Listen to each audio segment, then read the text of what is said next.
क्या सजाऊं, क्या माँ से क्या उम्मीद पाले थे, यही पाले थे कि हमारा बच्चा मतलब हत्या कर दी जाए। अब हम नहीं लगाएं, किसी सूरत में नहीं लगाएंगे।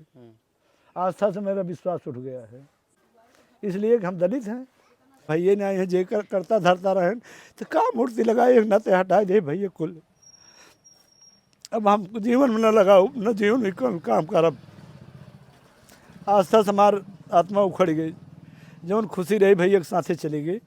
अब माँ तक हम लोग करबे क्या करबे, नाते भैया हम ले जाके यहाँ विसर्जित कर दे। नमस्कार दोस्तों, मेरा नाम प्रमोद गुप्ता है और आप देख रहे हैं जय भारत न्यूज। इस वक्त मेरी मौजूदगी उत्तर प्रदेश के जौनपुर ज़िले के सुजानगंज थाना क्षेत्र के अंतर्गत सुल्तानपुर गांव में है और हर जगह देवी पंडाल में, माँ के पंडाल में धूम मची हुई है और ऐसे माँ का जो दरबार है वो जगमग कर रहा है। हर ओर जो है खुशहाली है, चारों तरफ जो श्रद्धालु हैं वो लगातार दर्शन करने आ रहे हैं।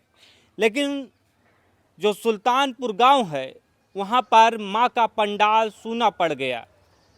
नवरात्रि से पहले ही मां की मूर्ति को विसर्जित करना पड़ा, क्योंकि जो पूजा करते थे महेंद्र सरोज, उनकी जो है हत्या कर दी जाती है, ऐसा परिवार जो है आरोप लगा रहे हैं। देख सकते हैं पीछे, देखिए यहीं पर माँ दुर्गा का जो है मूर्ति रखा गया था और यहीं पर पूजा किया जा रहा था। सोचिए, सोमवार को मूर्ति स्थापित होती है और मंगलवार को महेंद्र सरोज की हत्या कर दी जाती है और घर वाले जो है मूर्ति, माँ की मूर्ति को विसर्जित करते हैं। सोचिए, जहाँ पर चारों तरफ खुशहाली थी, माँ के गीत गाए जा रहे थे, माँ के भजन जो है सुने जा रहे थे, वहाँ अब एकदम से सन्नाटा पसरा हुआ है। गांव में पूरी तरीके से सन्नाटा है। चाचा जी, यहाँ पर माँ दुर्गा की मूर्ति लगी हुई थी। जी, मूर्ति लगी रहे, हम सब खुशी मनाए, सब कुछ करे। लेकिन अब जब हमारे भैया ने आए हैं जे करता धरता रहे तो का मूर्ति लगाए न ते हटाए दे भैया कुल। अब हम जीवन में न लगाओ न जीवन में काम करब। आस्था से हमार आत्मा उखड़ गई, जौन खुशी रही भैया के साथे चली गई। अब माँ तक हम लोग करबे क्या करबे, नाते भैया हम ले जाके यहाँ विसर्जित कर दे। वो भी अपने हाथ से नहीं, हम दूसरों को बुलवा के यहाँ से मूर्ति उठवा दिए। जी, कहाँ से मूर्ति लाए थे, कैसे, कब महेंद्र सरोज कैसे स्थापित किए? से लाए थे, सुजानगंज से लाए हैं, सुजानगंज से गौरी लाए। शंकर धाम के पास से। एक खुशी था गांव में एकदम। हर साल होती थी, कोई नई खुशी तो नहीं, हर साल होते। लेकिन इस साल देखिए एकदम सूना सूना वीरान पड़ गया, सब कुछ वीरान हो गए। जब भैया ना आए तो सब कुछ वीराना वीराना भी, यहाँ कोनो मजे नहीं आ रहे, एकदम शांति हो गई बैठे। कितने साल पहले से यहाँ पे मूर्ति हमारी ज़्यादा दिन, 9वीं बार है ये। 9वीं बार थी ये। हाँ, लगातार मूर्ति हम लोग लगवाते थे। और सोमवार को माँ की मूर्ति जो है यहाँ स्थापित होती है। स्थापित होती है, खुशियाँ, मंगल गीत गाया जाता। मंगलवार को मतलब दोपहर क्रंदन चालू हो जाता है। दोपहर तक गाए तो वही दोपहर का हम लोग को पता चला, इसी वजह से हम लोग को बंद करना पड़ा। हाँ, दोपहर तक हुआ था हम लोग का कार्यक्रम, यहाँ पे गीत और गाना बज रहा था। पूजा होने के बाद में मतलब 11 बजे लगभग हम लोग पता पाए थे, 12-1 बजे बंद कर दिए थे पूरा यहाँ पे। तब हम लोग भागे, वहाँ मछली शहर गए। कितनी सहभागिता रहती थी महेंद्र सरोज की यहाँ पर?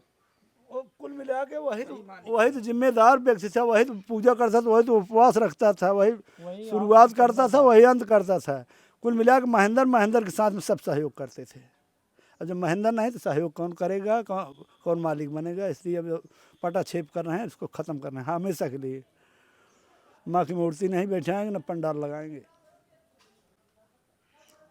देखिए, इस गांव में अंधेरा ही अंधेरा हो गया है और इस गांव में माँ की मूर्ति बैठती थी, लोग पूजा करते थे। और जो महेंद्र सरोज हैं वो जो है कलावा भी पहनते थे और चुटिया भी रखते थे और टीका भी लगाते थे, पूरे तरीके से धार्मिक थे।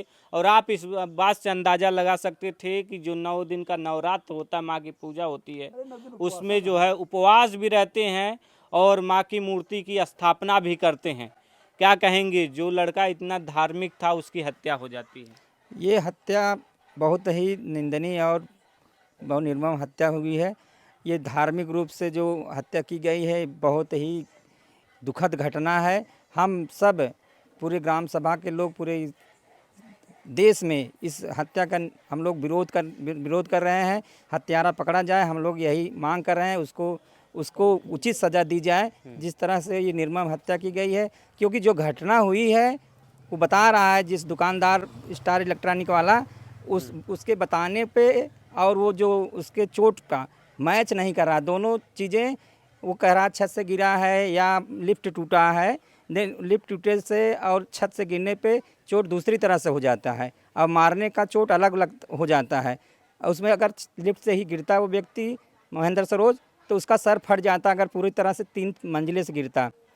दूसरी बात वो गिरा तो इनकी जो दुकानदार की पूरी जिम्मेदारी थी वो तत्काल 112 दुकानदार का क्या नाम है जो बुलाया था? फैसल उर्फ राजू नाम है। स्टार, हाँ, स्टार इलेक्ट्रॉनिक्स की दुकान है। वो अपने दुकान पे ना बुला के उसको अपने गोदाम पे ले जाता है। अब क्या उसकी मंशा थी इसके बताते हैं कि लोग उसके पहले से वो जो है इनको फ़ोन करके कह रहे हैं गोदाम पे आइए, आपको जो माल दिया जाएगा गोदाम पे दिया जाएगा। हमारे जो है दुकान पे माल नहीं है, गोदाम पे ले जाता है।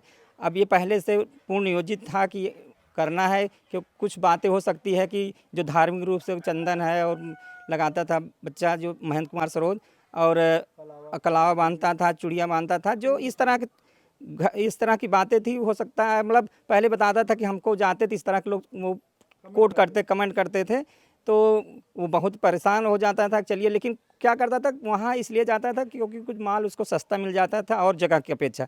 तो लोगों ने गांव घर के लोग बताया चलिए उससे कुछ नहीं होता है, आपको जहाँ माल सस्ता मिलता है आप वहाँ से लीजिए।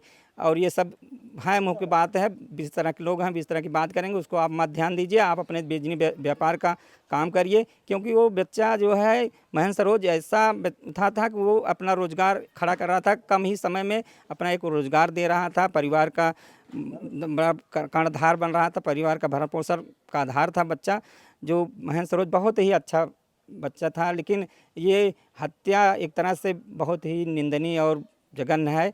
हम लोग पूरा गांव, पूरा ये देश इसका विरोध करेंगे। हम लोग अगर उसके न्याय नहीं मिलेगा हम लोग सड़कों पे भी अब आंदोलन करना शुरू कर देंगे। अगर ये सरकार या प्रशासन इसमें हिलावाली करती रहेगी।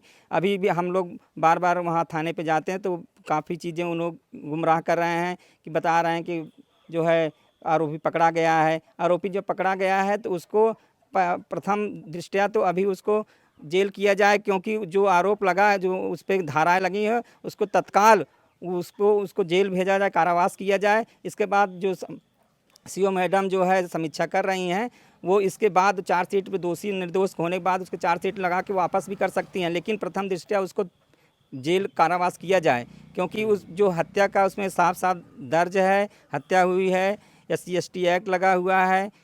और ये दुकानदार सबसे उसका ये दर्शाता है उसमें कि वो 112 नंबर फ़ोन नहीं किया पहली बात तो, और घटना को तत्काल उसके पास जो मोबाइल थे उस मोबाइल से घर वालों को फ़ोन करता या किसी भी, उस मोबाइल में बहुत सारे नंबर थे, किसी को सूचना देती तो तत्काल सूचना मिल जाती। इस तरह के वो गुमराह किया है, कम से कम हाँ परिजनों को गुमराह किया। ये घटना करके 1 से 1.5 घंटा वो जो है उस केस को घुमाया है अपने यहाँ, और पहले अपने यहाँ की जो साफ़ सफाई किया है और फिर किसी मजदूर या किसी को बुलवा कर उसको ठेले पर, बताइए इस तरह के अपराध करता है वो बच्चे को ठेले पे भिजवाता है महेंद्र कुमार की। ये बहुत गलत बात है। किसी की मृत्यु आप ठेले भिजवा रहे हैं, आप किसी सरकारी पे फ़ोन कर देते, 112 फ़ोन कर देते या पुलिस को फ़ोन कर देते तो वो घटना को तहकीकात करती देखती। लेकिन इन्होंने ऐसा कुछ नहीं किया। इससे ये साफ जाहिर हो रहा है वो इसकी मिली भगत है, इसमें उसका चाल है।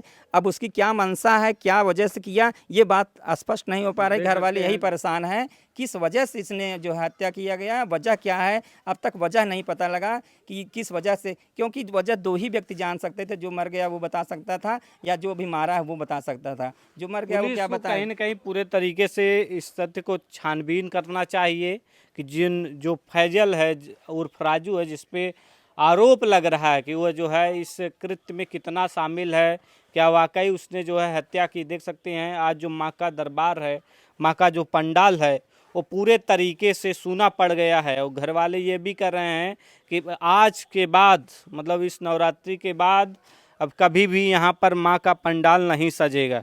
चाचा जी अब माँ का पंडाल कभी नहीं सजेगा। नहीं, हमारे गांव कभी में नहीं पूरा सजेगा। हमारे पूरे पसियान में नहीं सजेगा।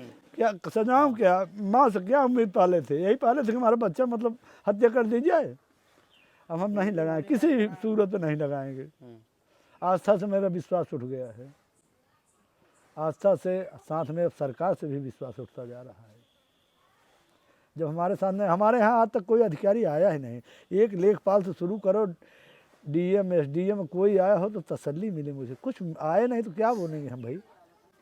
इसलिए कि हम दलित हैं या इसलिए कि हम मतलब हमारी पहुंच नहीं है, इसीलिए नहीं हमारे दरवाजे पे आए ना। वही कोई बड़े होते तो वहाँ सब पहुँच जाते, नेता अधिकारी शासन प्रशासन वहाँ सब पहुँच जाता है। कहाँ न्याय है, कहाँ संविधान नाम है संविधान का, सब माने बराबर, विधान माने नियम। कहाँ है बराबर नियम भाई आपका? छोटे के दरवाजे पे नहीं पहुँच रहे, बड़े के पूरा पहुँच रहे हो। एक अगर मतलब कोई फंक्शन करते तो वहाँ आप पूरा फोर्स लेके पहुँच जाते हो। हमारे दरवाजे पे आप मतलब अकेले भी नहीं आ सकते हो।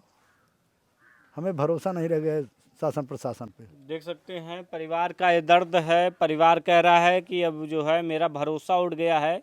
मेरा भरोसा ना तो अब सरकार पे रह गया है ना ही प्रशासन पे।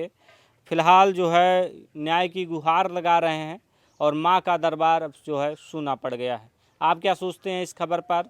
हमें अपनी राय जो है कमेंट बॉक्स में ज़रूर बताएं।